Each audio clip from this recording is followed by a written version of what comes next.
référence aux déclarations de votre prédécesseur, M.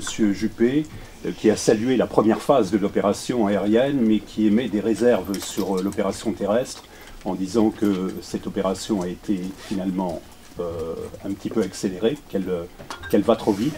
Et surtout, il insiste en disant je demande que l'on mette le paquet maintenant sur l'arrivée des troupes africaines que l'on attend depuis longtemps. Ça ressemble un petit peu au désert des Tartares. Vous savez, je pense que dans ces circonstances, il faut surtout se garder de toute polémique. Le Premier ministre hier à l'Assemblée nationale, moi-même au Sénat, nous avons présenté la position française et la totalité des responsables politiques représentés ont cet élément très important. Ça ne veut pas dire qu'on ne peut pas poser des questions, bien sûr, mais il ne faut pas avoir une confusion. L'action de la France était nécessaire, elle était urgente, pour une raison tout à fait simple et tragique à la fois.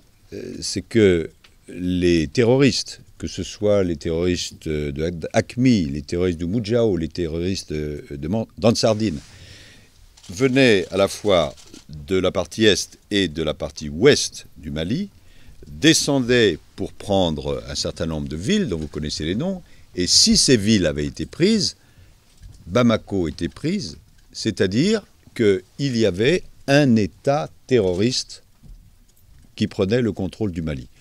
Or, je rappelle, pour ceux qui l'auraient oublié, que le Mali a 7 frontières, 4 plus 3, avec toute une série de pays.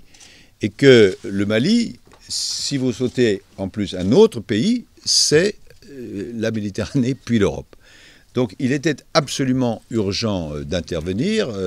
Nous l'avons fait avec les Maliens.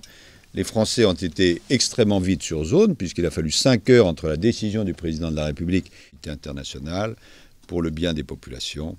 Et je m'en tiens là.